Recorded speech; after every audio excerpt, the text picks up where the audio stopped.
Unfortunately, I had to disconnect the transmission from the engine. I've been dealing with this problem for quite some time, trying to figure out how to get this thing fed. Took the engine out. These are Trail Gear, not sponsored. Salt, and took a little 17 mil, and we're talking about really, this guy's making contact and have. Okay, for any of you guys who've been wondering what's going on with the truck, well, it's still in its unfinished condition. Nothing's hooked up or anything like that. But what I've been doing for the past couple weeks was trying to find somebody who can weld my engine in place. So that way, weld some mounts so that the engine can properly sit and adjust accordingly in case I need to adjust it to align the transmission with the shifter hole in the cab correctly, and that everything clears. But as I found out, there's some issues trying to get the bell housing to clear the tunnel. Finally figured it out. Engine had to sit much lower than anticipated. As you can see, I had to take all of my shims out of the off the control arms, and so I'll have ridiculous positive camber. So in order for the headers to fit in between the control arms, nice and snug. Now, mind you, the motor's gonna be on some solid mounts. It's on, I believe, the early SC400 mounts. So those are the ones you get for you to mount the motor correctly. You want them to sit as far ahead of the motor as much as possible, so that way the engine sits back as far as possible. As you can see, you want it as close to the wall as possible, so that way you have more clearance in the front for your cooler, your radiator, and fan and everything. For me, also to keep my AC condenser, which I'm probably going to reposition a little further up, but we'll see. We'll see how crazy I get. So what have I been trying to do to bypass this? Well, I tried two different people, two mobile welders, and to be honest, people, you get what you pay for. A guy wanted $150, but kind of didn't quite cut off the mounts correctly, and here it is. Cut it a bit too short for us to actually flip it over, and you put the hole from the motor mount from the engine through this, and you melt it to the frame, and then that was her mount. But unfortunately, due to this, I don't know if it's the chassis of this truck or whatever, but it doesn't work with this chassis, with this frame. So I had to improvise.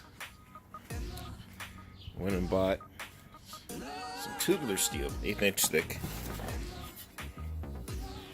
About a foot of it, just to see, you know, once I get the engine's final position, I can go ahead and chop and cut and modify and see if I can get it in the correct position. Now, here's a tip. If you need to position the engine in the engine area and you have no overhang lift or anything like that, you don't want the cherry picker in the way, get this from Harbor Freight. You see in my other video from the IS, I used it to lower my subframe, and I'm also using it to hold my engine in the truck in place, and I can freely move it around a bit. It's kind of heavy in the bay to position it much closer to whatever area I need to get closer to. Plus, if anything, I use wood against metal. Wood is a little of course softer, so you want to use that so when it's sitting on the pan, it doesn't dent the pan, and also for the aluminum part, where, being the rear slum engine, get this wood stack from any Home Depot, only costs $12. Or if you got any cutting tools, chop and position it, chop it up, and make this little interesting little platform for the engine to sit on in the engine bay. It's a scissor lift, ratchet with a 1/2-inch drive. I use my little Milwaukee electric impact, and I just scissored it, lift all the way to lift the engine up, and it keeps position. You can also use a ratchet 1/2-inch drive, and you can pretty much get this thing down to a millimeter difference in height. So it only cost $100 or $80 because I had the coupon to position the engine into play. So now it's pretty much in its final resting spot. I gotta do a few modifications to the air conditioning, compressor, and the steering box bracket. As you can see, it's kind of hitting right there. I can move the engine slightly over, but since I'm gonna have modifications done to it, I'm gonna have to craft or modify a new hole for that third bolt assembly for that power steering box. So, to get past all these modifications that I need to do for this truck, welding motor mounts, having to possibly get custom control arms with some camber adjustment, pulling trailing arms in the rear to prevent wheel hop and to be able to put the power down, custom weld some brackets for a custom made or special radiator so that way it can fit, and a bunch of other things, some custom exhausts that I wanted to craft. Well, after pretty much 2 months of working, trying to gather up money and everything, and realizing I really don't want nobody else touching my car. I don't want them touching my projects. It's the same thing with all my vehicles. No one's ever helped me with any of my projects. So I decided to take matters into my own hand and purchase the welder myself with a jacket. Now, I bought this thing. This thing was not cheap. It's a Lincoln Electric LE31MP welder. It's a multi-processor, so you can do pretty much any type of welding. You can do wire, MIG, flux. Come on, focus.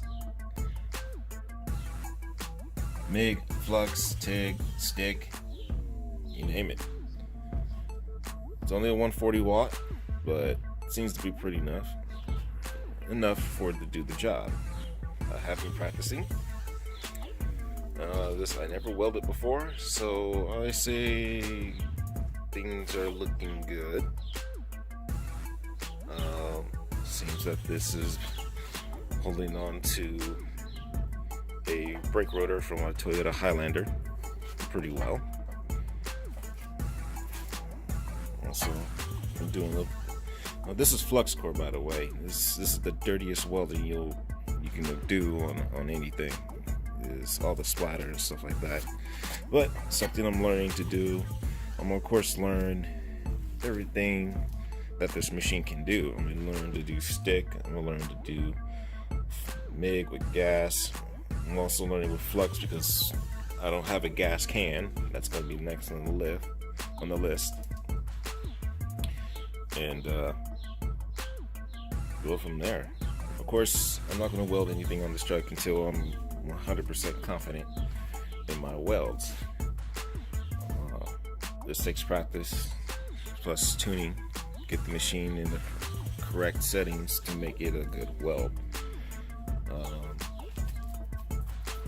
So that is my solution, is to get this thing done. I've been sitting on this truck for a year, and stuff on the outside, people freaking ice cream truck. Just making it very hard. You know, plus I was doing work on the IS. You'll see in the other video. But finally making some little more progress. So yeah, that's the update with the truck. You know, it's a slow progress. So people are private messaging me, commenting and stuff like that. I say, look, this is a slow project. I said it before. It's a slow project. This is pretty much my first project I've done, swap, or I'm having to actually cut and fabricate my own stuff. Usually a lot of things out there are bolt-ons, things that are pre-made that I could have purchased, but no, there isn't anything for the swap out there for that. You know, what's popular with swapping the V8s is actually a 4x4 chassis, not a two-wheel drive. Two-wheel drives are a little more complicated because I'm guessing the frames, in terms of the cross member and stuff like that, are a bit wider, a bit more different. So trying to cram this gigantic V8 inside this thing is no walk in the park, as I found out from the beginning, starting this swap. So that's pretty much the update, but it will now, updates are now going to come more frequent because since I bought this bad boy, a lot of possibilities have just unlocked.